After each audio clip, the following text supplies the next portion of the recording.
जय बोलो देवादिदेव 1008 श्री भगवान महावीर स्वामी की जय जय जय। अहिंसा परमो धर्म की जय जय जय। परम पूज्य आचार्य गुरुवर श्री विद्यासागर जी महाराज की जय जय जय। परम पूज्य 108 मुनिवर श्री प्रमाण सागर जी मुनिराज की जय जय जय।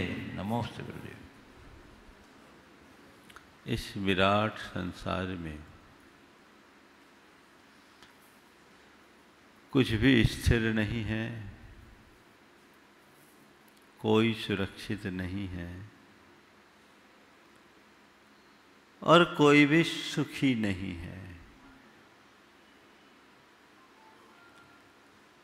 अगले चरण में कह रहे हैं कि हर जीव की संपूर्ण यात्रा एकाकी है। हर जीव अकेला है। थोड़ा हम अपने जीवन पर दृष्टि दौड़ा कर देखें। हम जन्मे अकेले,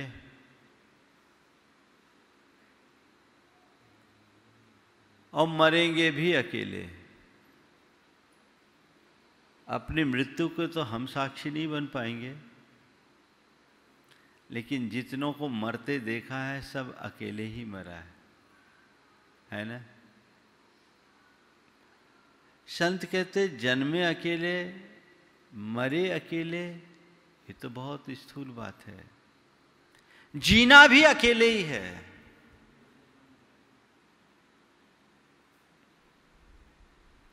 तुम्हारे साथ लोग होंगे, पर वे तुम्हारे हैं या तुम्हारा भ्रम है। सबके बीच में तुम अकेले हो। इस अनुभूति का नाम एकत्व भावना है। थोड़ी देर के लिए विचार करो,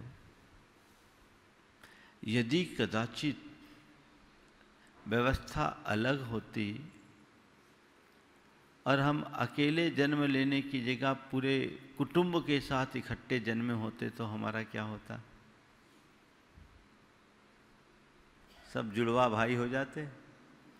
जिस समय हम जन्मे उसी समय हमारे माँ बाप भाई बंधु परिजन सब एक साथ पैदा होते तो हमारा व्यवहार क्या होता?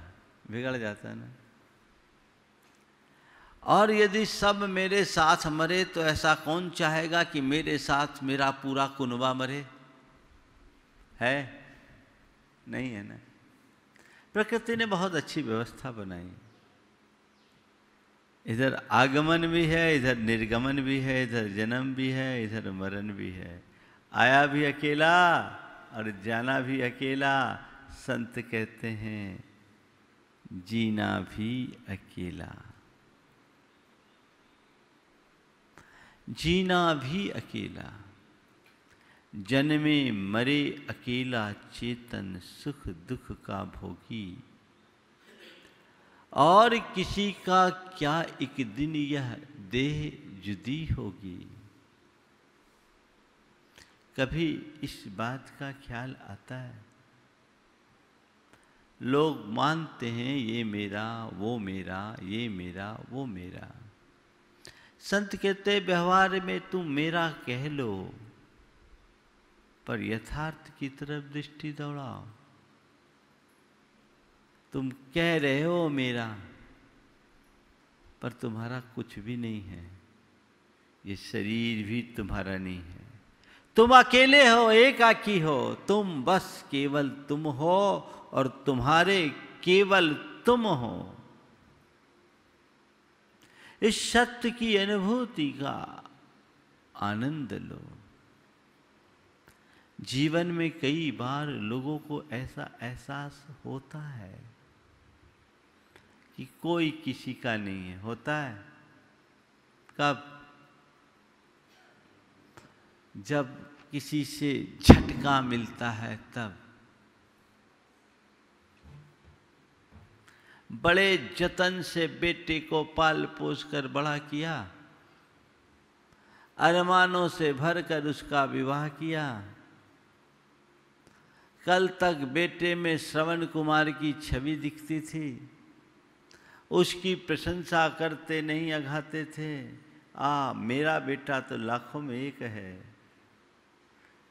किसी बात को लेकर के मतभेद हुआ, बेटे ने अपना घर अलग बसा लिया, अब उसी में कंस की छवि दिखने लगी और मुख से निकल रहा, भैया को नैया, को नैया। ये अनुभूति है एकत्व की, पर कब? जब स्वार्थ में टकराव आया तब। अगर स्वार्थ पूर्ति में सहायक हो जाए तो फिर वो हमारा हो जाएगा। मतलब पूर्ण होने तक सब अपने हैं और मतलब ना पूरे तो सब पराये बेगाने। ये एक प्रकार की विद्वेष जन एकत्व की अनुभूति है, जिसका यहाँ कोई प्रयोजन नहीं है। ऐसा लोग महसूस करते हैं। यहाँ लाचारी है, बेबसी है, असहायपना है। दूसरा है, खूब मन से बेटी का विवाह किया, उसे विदा किया, घर खाली खाली लग रहा है, भैया कोई नहीं है, किसी का कोई नहीं है। बिटिया थी वो भी चले गई है। कर्तव्य की पूर्ति के बाद एक एकाकीपन का अनुभव हो रहा है। ये बिछोजन अनुभव है। असमय में किसी की मृत्यु हो गई और तब हम कह रहे क्या करे भैया, अकेले आए अकेले जाना होगा। चला गया, जाने वाला चला गया। यहाँ एकाकीपन की अनुभूति है। ये वियोग जन अनुभव है। पहला विद्वेष जन, दूसरा बिछोह में, तीसरा वियोग में। यहाँ एकाकीपन का अनुभव जरूर हो रहा है, लेकिन यहाँ हम एकत्व का अनुभव नहीं कर रहे, अकेला महसूस कर रहे हैं।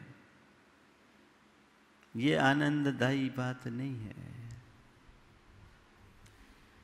चौथी बात जो महत्व की है, जिसकी आज मुझे आप सबसे बात करनी है, वो है विवेक जन्य एकत्व। सबके साथ रहते हुए भी अपने आप को अकेला महसूस करना। सबका प्रेम मुझ पर बरस रहा है, सब मेरे साथ अपना कर्तव्य निभा रहे हैं, सबका साथ है, फिर भी मैं अकेला हूं। ये अनुभव। सबके बीच रहते हुए भी अपने आप को अकेला महसूस किया जा सकता है। हकीकत तो यही है कि हम सबके बीच भी अकेले हैं। बेटा आईआईटी में सेलेक्ट हुआ, बॉम्बे का ब्रांच मिला, पिताजी बेटे को छोड़ने के लिए ट्रेन पर गए, लौट कर आए, चेहरा कुछ उदास उदास सा दिख रहा था। पत्नी ने पूछा क्यों, बेटे को बिठा लिए? हाँ बिठाल दिया, अच्छे से बिठाल दिया, अच्छे से बिठाल दिया, जगह उसे मिल गई। पर इतने मायूस और चिंतित क्यों दिख रहे हो? क्या बताऊं, डर लग रहा है, बेटा पहली बार बॉम्बे जा रहा है। ट्रेन में भीड़ बहुत थी और वो अकेला है। ट्रेन में भीड़ बहुत है और वो अकेला है। बात समझ में आ रही? भीड़ बहुत है पर वो अकेला है। क्यों? भीड़ है पर उसका कोई नहीं है, वो अकेला है। यथार्थ यही है कि ये जो दिख रहा है जमघट, ये भीड़ है और भीड़ में रहने वाला हर प्राणी अकेला है। इस एकत्व का अनुभव जो करते हैं वे हर पल आनंद में रहते हैं। लोगों को अपेक्षा रहती है कि लोग मेरा साथ निभाए, पर कोई किसी का साथ निभाने वाला है ही नहीं। संसार में जो है वो संयोग है, साथ नहीं।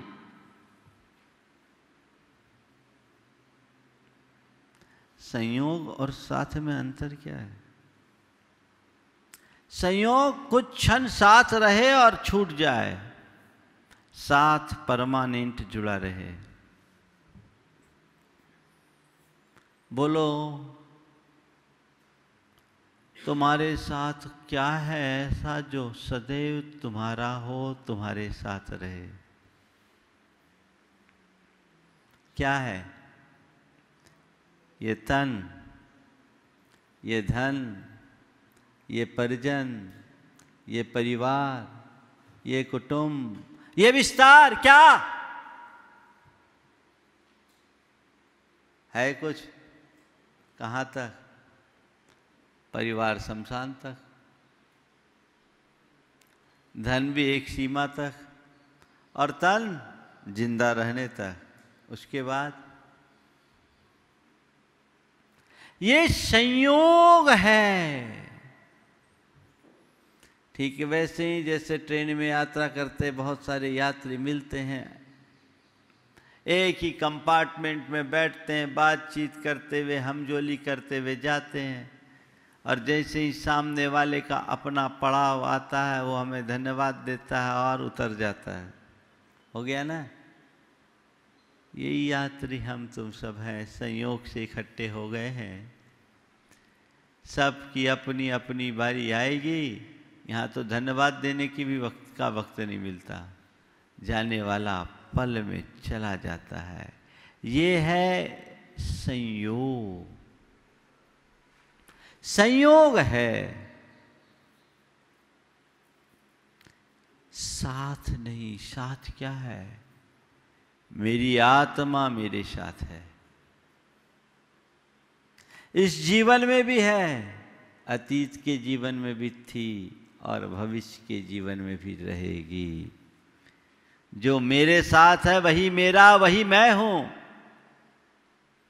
एगो में शासदो आदानानदन संलक्षण शेषा में बाहिरा भावा सब्बे संजोग लक्षणा।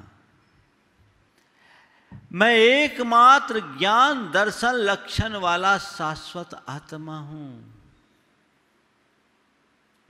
मुझसे पृथक जितने भी पदार्थ हैं वे सब संयोग से मेरे पास है, पर मेरे नहीं हैं। वो संयोग है, और संयोग को संयोग मानो। घिरे रहो परिवार से पर भूलो न विवेक। आया एक का एक था, अंत एक का एक। हूं सबके बीच अकेला। ये तो एक संयोग है। इनके व्यामोह में मैं क्यों फंसूं? उसकी तरफ दृष्टि हो तो जीवन में आनंद होगा। आप लोग भजन गाते हैं, जीव तू भ्रमत सदैव अकेला। जीव तू भ्रमत सदैव अकेला, अपना सुख दुख आप ही भुगते, होत कुटुंब न भेला। स्वार्थ पाए सब बिघट जात ज्यों, बिघट जात है बिघट जात जो मेला। जीव तू भ्रमत सदैव अकेला। रक्षक है न पूरन है जब आयु अंत की वेला। और टूटत पार बंधत नहीं जैसे दुर्धर जल को ठेला।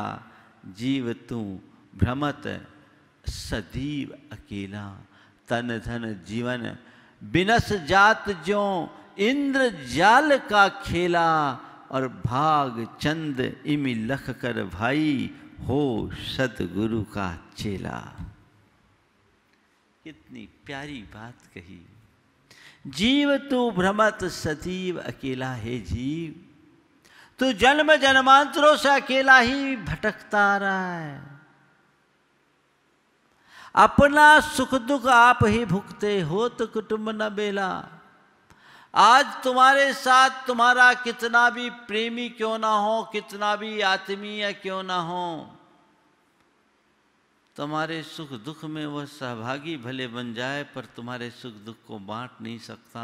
आज तुम्हारे सिर में दर्द हो तो कोई दूसरा बाम मल सकता है, सहानुभूति के 4 स्वर सुना सकता है, लेकिन तुम्हारे दर्द को बांट नहीं सकता।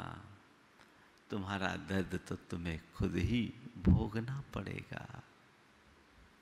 ये तो एक संयोग है। जब तक सबका अपना अपना मतलब सदता है, सब इकट्ठे होते हैं।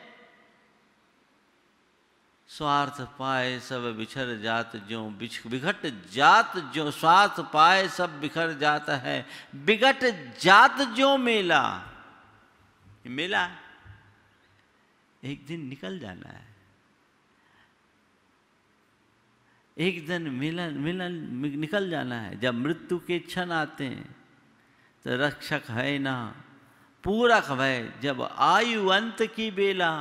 और दुधर पार टूटत पार बंधत नहीं, जैसे दुधर जर को थेला। जैसे किसी बांध के टूट जाने पर उससे पानी के प्रवाह को रोक पाना असंभव होता है, वैसी आयु के नष्ट हो जाने के बाद किसी को बचा पाना बड़ा मुश्किल होता है। तन धन जीवन विनस जात ज्यों इंद्र जाल को खेला। ये सब क्षणिक है। भाग चंद मिलख कर भाई हो सतगुरु का चेला। जीवन के इस यथार्थ को समझो। महाराज इस तरह की बातें आप लोग करते हैं तो बड़ी हताशा सी आ जाती है। ये नकारात्मक बातें क्यों? आपको तो ये कहना चाहिए सब अपने हैं, सबके साथ प्रेम रखो, सबके साथ अपनत्व रखो। आप तो कह रहे हैं कि सब अकेले हैं, तो इससे स्वार्थी नहीं हो जाओगे? अरे स्वार्थी तो तुम बने हुए हो, हम तुम्हें परमार्थी बना रहे हैं। सब स्वार्थी हैं, सब अपने लिए रोते हैं, किसी और के लिए नहीं। एक आदमी की पत्नी मर गई, बहुत जोर से रो रहा था। आदमी की धर्म पत्नी मरी, बहुत जोर से रो रहा था। लोग इकट्ठे हुए, बोले हद हो गई भाई, पिछले बरस तुम्हारी दादी मरी तब तुम इतना नहीं रोए, 6 महीने पहले तुम्हारी माँ मरी तब तुम इतना नहीं रोई, पत्नी से इतना प्यार कि तुम रो रो के आधे हुए जा रहे हो। बोले छोड़ो प्यार व्यार को। जब दादी मरी तो मोहल्ले भर की दादियाँ आ गई, कहे बेटा दादी मर गई तो क्या हुआ, हम तो हैं। माँ मरी, पूरी मोहल्ले की माताएं आ गई, बेटा चिंता मत कर, तेरी मम्मी नहीं रही तो क्या हुआ, हम तो हैं। पत्नी मरी, अभी तक एक भी नहीं आई। सब अपने लिए रोते, अपने लिए रोने वाले हैं। 4 बातें आज के संदर्भ में बहुत ध्यान देने योग्य है। साथ देता नहीं, साथ देने वाला नहीं, साथ दे सकता नहीं और साथ चाहिए नहीं। 4 प्रकार की परिणति। साथ देता नहीं, साथ देने वाला नहीं, साथ दे सकता नहीं और साथ चाहिए नहीं। पहले वाले में शिकायत है, क्या करे, कोई साथ नहीं देता। न बेटा पूछता है न बहू पूछती, कोई किसी से मतलब ही नहीं। आज तो दुनिया बड़ी मतलबी है, पैसा है तो सब पूछते हैं, पैसा नहीं तो कोई किसी से पूछने वाला नहीं है, है ना। ये शिकायत ईश्वर है। यहाँ अपेक्षाएं हैं और जब अपेक्षा होती उसकी पूर्ति नहीं होती तो इस तरह की शिकायत अंदर से निकलते हैं। कोई साथ नहीं देता भैया, जमाना बड़ा खराब है, कोई किसी का साथ देता नहीं। तुमने किसका दिया था ये तो बताओ, तुमने किसी का दिया क्या? लेकिन ये अपने मतलब की भाषा में बोलने वाले लोगों के स्वर होते हैं, कोई साथ नहीं देता। यहां शिकायत, इससे आगे कोई साथ देने वाला ही नहीं है। अब कोई व्यक्ति घर में अकेला हो, उसके परिजन ना हो, परिवार में कोई ना हो, अकेला हो, जो हो चले जाए, उसके अंदर बेबसी और लाचारी की अनुभूति होती। क्या करे भैया, कोई है ही नहीं, अकेले हैं, अब बुढ़ापा है, जीवन काटना है। जवानी में भी अगर मान लो पत्नी छोड़कर चले गई, माँ बाप है नहीं, परिवार में और कोई नहीं, पूरी जिंदगी अकेले काटना है, क्या करे, कोई साथी नहीं है। ये दूसरी अनुभूति है। ये दोनों अनुभव मनुष्य को दुखी करते हैं। एक में शिकायत है, एक में लाचारी। और ये संसार में लगा रहेगा, क्योंकि यहां तुम्हारी अपेक्षाएं जीवित है।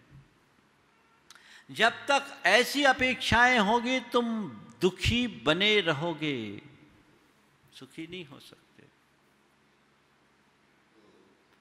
एक भूमिका साथ दे नहीं सकता, यथार्थ है। यथार्थ है कि कोई तुम्हारा साथ दे नहीं सकता। इस अनुभूति में पहुंचने की कोशिश करो। अपने अपने जीवन के अनुभव को पलट कर देखो। जब जब तुम्हें कोई वेदना हुई, दूसरों ने क्या किया? तुम्हारे लिए दवाई कराया हो, तुम्हारे हाथ पांव दबाए हों, तुम्हारे साथ 2-4 अच्छे बोल बोले हों, तुम्हारे लिए कुछ पैसों की व्यवस्था कर दी हो, लेकिन तुम्हारा दर्द उनने बांटा क्या? हाँ, नहीं ना। जब मौत होगी तुम अकेले ही जाओगे कि वो भी तुम्हारे साथ मरेगा? ये जीवन की एक बहुत बड़ी सच्चाई है। साथ नहीं देता ये शिकायत है, और साथ दे नहीं सकता ये सत्य है। देना चाहे भी तो नहीं दे सकता। अगर किसी का पापोदय हो, उसे कोई सहयोग भी करेगा ना, तो उसका सहयोग भी उसके लिए सताने का कारण बन जाएगा। अपना अपना पुण्य पाप हर कोई भोगता है, दूसरा तो केवल निमित्त होता है। कोई किसी का साथ नहीं, यहां हर कोई अनाथ है। तो साथ देता नहीं ये बात गलत, साथ दे नहीं सकता ये बात यथार्थ। साथ दे नहीं सकता की अनुभूति जिसे हो जाती है, उसका जीवन धन्य हो जाता है। भगवान महावीर के जीवन काल की एक घटना है। सम्राट सैनिक भगवान महावीर की वंदना के लिए राजगृह में जा रहे थे। देखते क्या है कि एक तरुण तपस्वी वृक्ष के नीचे ध्यान में निमग्न है। राजा सैनिक ने उन तपस्वी की मुद्रा को देखा तो कुछ पल के लिए अभिभूत हो गया।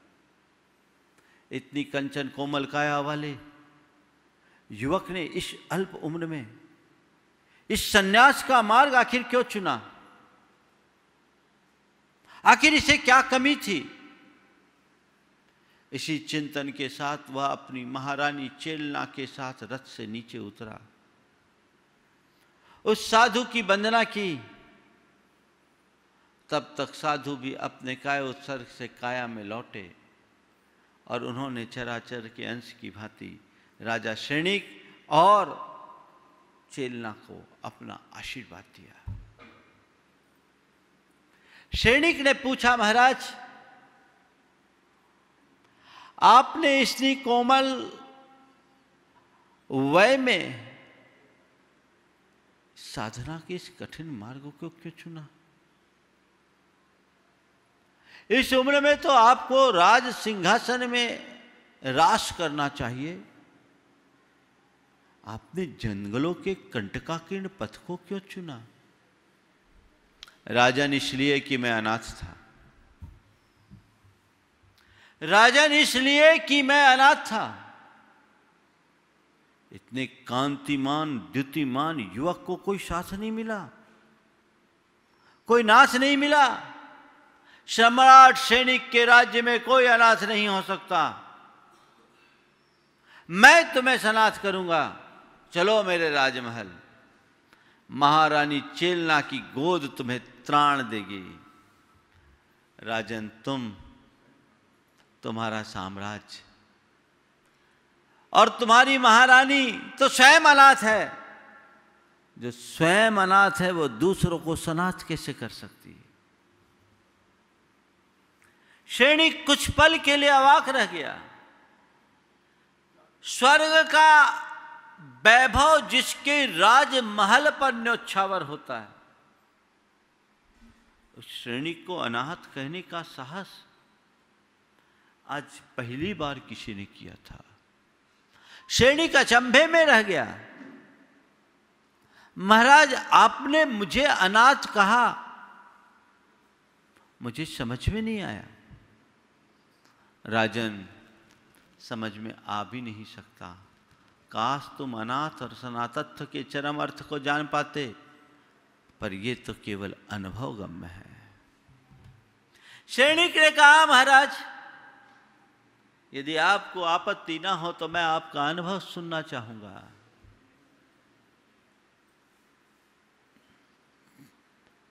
तो उन मुनिराज ने कहना शुरू किया कि राजन, रत्नपुरी राजा के नगर के राजा धर्म संचय का नाम आपने सुना होगा। मैं उनका ही पुत्र हूं। एक बार मेरे शरीर में तीव्र दाह उत्पन्न हुई। दाह भी ऐसी असाधारण कि मेरे अंगारों के भांति उमेठने लगे। मेरे रोम रोम में दाह होने लगी। मैं अपनी पीड़ा से कराह उठता और मेरी पीड़ा को सुनकर, मेरी चित्कार को सुनकर मेरे परिजन अपने कानों में उंगलियां डाल लेते। यही मेरा अनाथत्व था। बड़े बड़े वैद्य आए, उनके द्वारा बड़ी बड़ी चिकित्सा की गई। मणि मंत्र और औषधियों का प्रयोग किया गया, पर वे भी मेरी पीड़ा को न हर सके। यही मेरा अनाथत्व था। चंद्रकांत मणि का शीतल जल भी मेरी दाह को शांत न कर सका। यही मेरा अनाथत्व था। जब मैं अपनी पीड़ा से कराह उठता, मेरे भाइयों की आंखें मूंद जाती। यही मेरा अनाथत्व था। मेरी पिता की ममता भी मेरी पीड़ा का परिहार न कर सकी। यही मेरा अनाथत्व था। मेरी मां की ममताली गोद भी मेरा त्राण नहीं कर सकी। यही मेरा अनाथत्व था। राजन, मेरी एक प्राण प्यारी पत्नी थी। वो अपना सब कुछ भूलकर मुझ में ही रमे रहती थी। उसका प्यार भी मेरी पीड़ा को हर न सका। यही मेरा अनाथत्व था। एक रोज मेरी वेदना चरम पर पहुंची और मेरी पत्नी अपनी गोद में मुझे लिटाई हुई।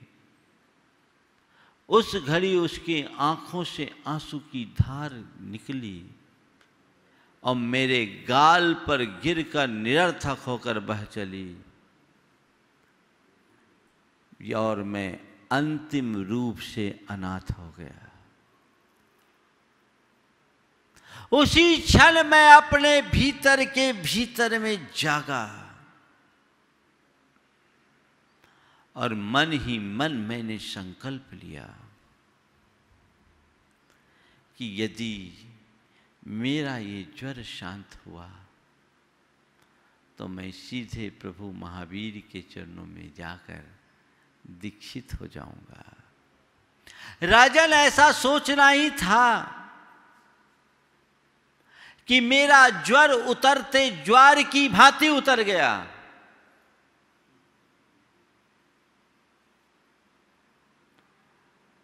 रात भर में मैं पूरी तरह स्वस्थ हो गया। सुबह होते ही मैं अपने संकल्प की के अनुरूप सीधे भगवान के चरणों में आ गया, उनसे प्रवर्जित हो गया और अब मैं पूर्ण शनाथ हूँ। मुझे अब किसी के साथ की जरूरत नहीं है। राजा श्रेणिक मुनिराज के वचनों को सुनकर स्तब्ध रह गया, चरणों में गिरकर अभिभूत हो गया। बंधुओं, यही संदेश सबको है। हर कोई अनाथ है। साथ देता नहीं, साथ देने वाला नहीं, इन दोनों बातों से ऊपर उठो। साथ दे नहीं सकता इस सत्य को स्वीकारो और साथ नहीं चाहिए इस अनुभूति को उतारो। अब मुझे किसी का साथ नहीं चाहिए, पर मुखापेक्षिता मुझे रखनी ही नहीं। सारे झगड़े खत्म। ये एकत्व भावना है, अगर इसका पालन करोगे 4 फायदे होंगे। 2 दोष जाएंगे, 2 गुण आएंगे। आसक्ति मिटेगी, अपेक्षा मिटेगी, आत्मबोध जगेगा, आत्मनिर्भरता बढ़ेगी। आसक्ति महादुखदाई है। संसार में जितने भी लोग दुखी हैं वे सब अपने मन में पलने वाली आसक्ति की वजह से दुखी हैं। आसक्ति का मतलब क्या? जो आ सकती है जा नहीं सकती, जो जिंदगी भर मनुष्य को दौड़ाते रहे, जो उसकी तृष्णा को बढ़ाते रहे, वो आसक्ति।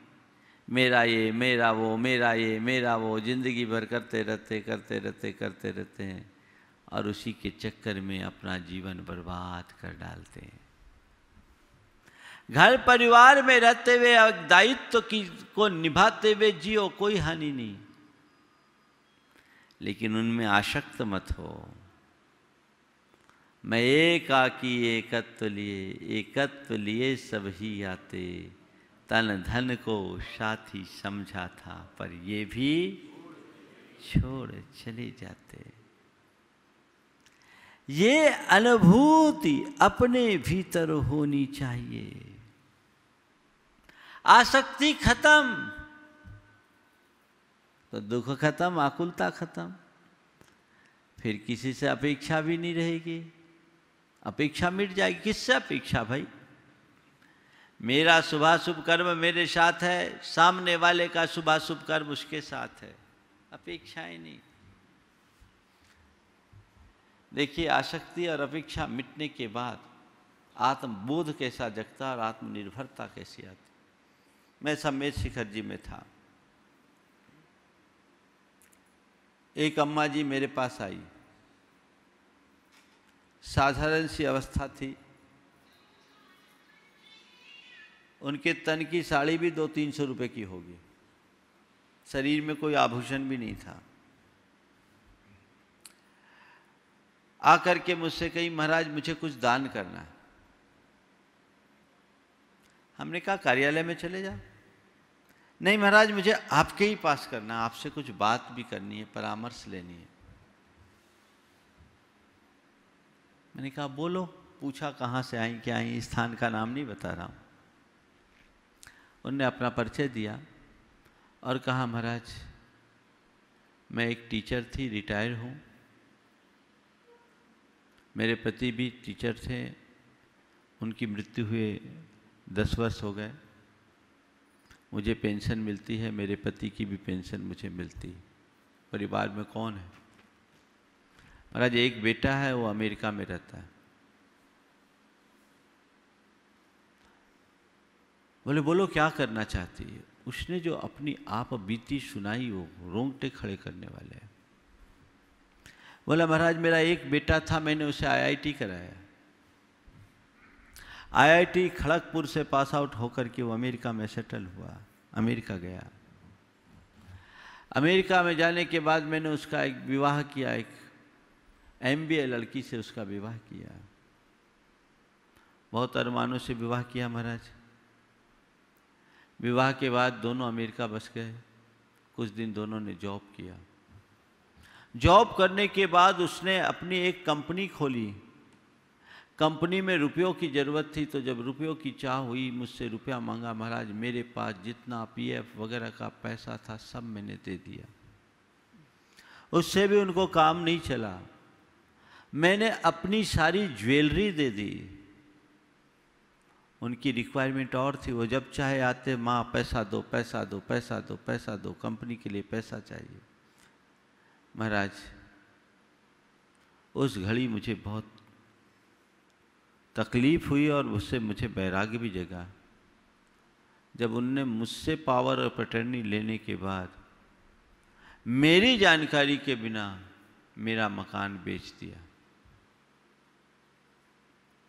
मुझे मेरे मकान से बेदखल किया गया और ये कहा कि रुपयों की ज़रूरत है, मम्मी आप कुछ दिन किराए के मकान में रह लो, यह मकान मैंने बेच दिया है, अपने को खाली करना है। 1 सप्ताह की तैयारी में पूरा बसा बसाया घर मुझे जैसे तैसे खाली करना पड़ा और किराए के 1 कमरे के मकान में मैं रहने लगी। आप सोच सकते हैं मेरी गृहस्थी का क्या होगा। महाराज घर के फर्नीचर भी उसने बेच डाले। इतना सब कुछ हुआ तो भी मुझे कोई कष्ट नहीं था। मैं किराए के मकान में पिछले 7 सालों से रह रही हूँ। आज तक वो आया नहीं, कभी हाल समाचार भी नहीं पूछता। आज तक वो कभी आया नहीं, कभी हाल समाचार भी नहीं पूछता। पर महाराज मुझे किसी से कोई शिकायत नहीं। मैं आपको रोज़ सुनती हूँ, आपसे बड़ा संबल मिला है मुझे।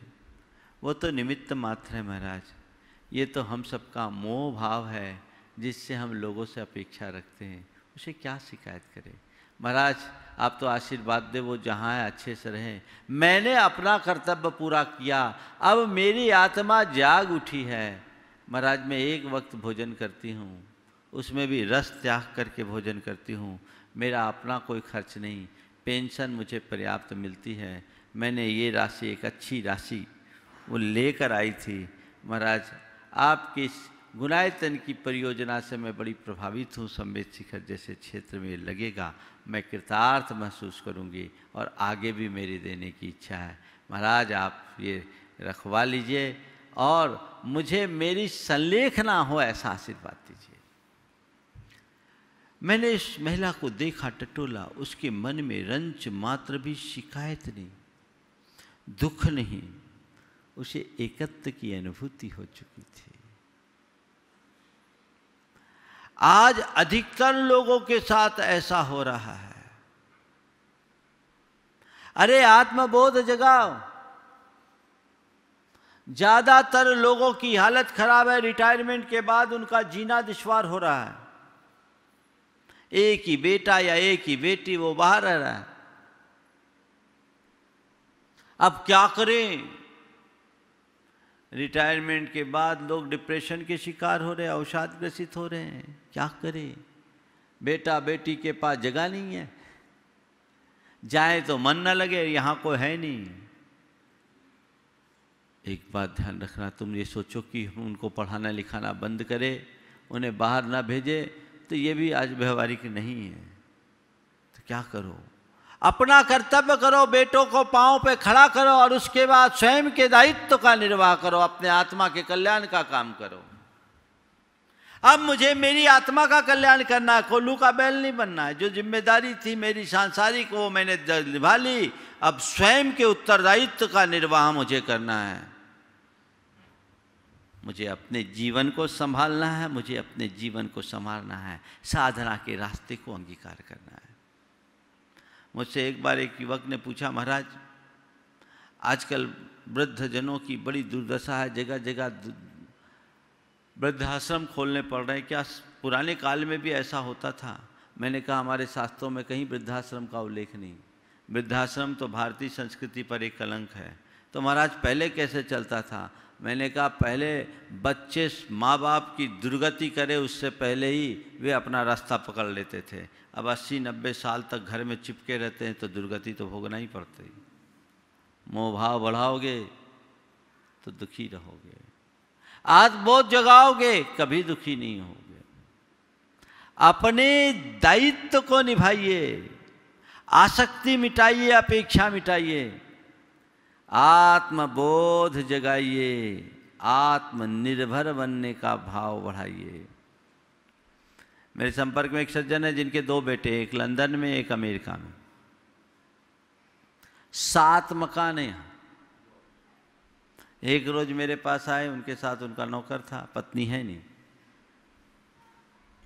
मैंने इससे पूछा बाबूजी कैसे? महाराज बहुत अच्छा है, सब कुछ ठीक है, आपके आशीर्वाद से किसी चीज़ की कमी नहीं।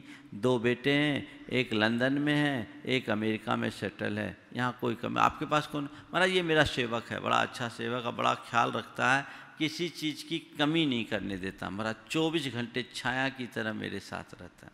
ठीक, बातचीत आगे बढ़ी। मैंने बातचीत के क्रम में कहा ये बताओ आप अपने मरने के बाद अपनी संपत्ति किसको दोगे? बोले महाराज वो तो अपने संतान को ही देना पड़ेगा। हम बोले ये बताओ, दूर बैठे अपने बेटों को संपत्ति देने की जगह पास रहने वाले सेवक को देना चाहिए। नहीं महाराज मेरे बेटे बहुत अच्छे हैं, सप्ताह में 1 दिन बात हो जाती, कभी एक से कभी दूसरे से, बहुत व्यस्त रहते हैं महाराज, कारोबार बढ़ा लिया। बोले ठीक है, लेकिन तुम्हारे बेटे तुम्हारे किस काम के? काम का तो ये सेवक है। महाराज इसको तनख्वाह देता हूँ। हम बोले फिर इस संपत्ति, तुम्हारे बच्चों के पास संपत्ति की कमी थोड़ी है। बोले हाँ महाराज संपत्ति की कमी नहीं, पर जो मैंने यहाँ संपत्ति बनाया उनमें उनकी भी है, मेरी अकेले की नहीं है। 2 मकान तो उन्हीं लोगों ने दिया, मैं देख रेख करता हूँ। मैंने कहा अपने बच्चों के चौकीदारी कब तक करोगे? अपनी आत्मा के चौकीदार बनो। चौकीदार बनकर कब तक जियोगे? आत्मा के चौकीदार बनो। ये मोह भाव है जो आखिरी तक रुलाते रहता है, ऐसा व्यक्ति आखिरी तक रोता रोता रह जाएगा, हासिल कुछ भी नहीं कर पाएगा। एक दिन प्राण निकलेंगे, उनकी संतान उनकी संपत्ति बेचने के लिए आएगी, अंतिम संस्कार होंगे, काम खत्म। एकत्व का अनुभव करो, अपेक्षाओं से मुक्ति मिलेगी, आकुलता से बचोगे, आसक्ति से बचोगे, जीवन का पथ प्रशस्त होगा। वो प्रयास हमें करना चाहिए। कल का दिन हमारी संस्कृति का बड़ा महत्वपूर्ण दिन है। कल हमें शास्त्र मिला, शास्त्र नहीं, शास्त्र के नाम से हमें आँख मिली, हमें दृष्टि मिली। तो कल श्रुत पंचमी की पूजा यहाँ होगी। जाप कल संक्षिप्त होगा और संक्षिप्त जाप के बाद श्रुत पूजा और श्रुत पूजा के उपरांत कल श्रुतावतार कथा के साथ कल के श्रुत पंचमी महोत्सव पर प्रकाश डाला जाएगा। अपना जो निर्धारित समय है उसी समय पर सारा कार्यक्रम होगा, इसलिए आप लोग मानस बनाएं। जो पूजन पाठ प्रदीप के 398 पृष्ठ पर श्रुत पंचमी पूजा है वो पूजा होगी। PDF फाइल आप लोगों को उपलब्ध हो जाएगी विभिन्न माध्यमों में, प्रमाणिक ऐप में और वेबसाइट्स में, आप उसे ले सकते हैं। अन्य माध्यमों से भी ये PDF फाइल उपलब्ध करा दें। मैं चाहूँगा चैनल से भी PDF फाइल लोगों को उपलब्ध करा दी जाए। तो बहुत अच्छा होगा। और सबके घर में जिनवानी है, आप उसका आश्रय लेंगे। घर की जिनवानी रखकर कल जिनवानी की श्रुति की पूजा सभी लोग करेंगे। समय आप सबका हो गया। मंगल भावना की 4 पंक्तियों के साथ विराम लेंगे। मंगल मंगल होए जगत में सब मंगलमय हो।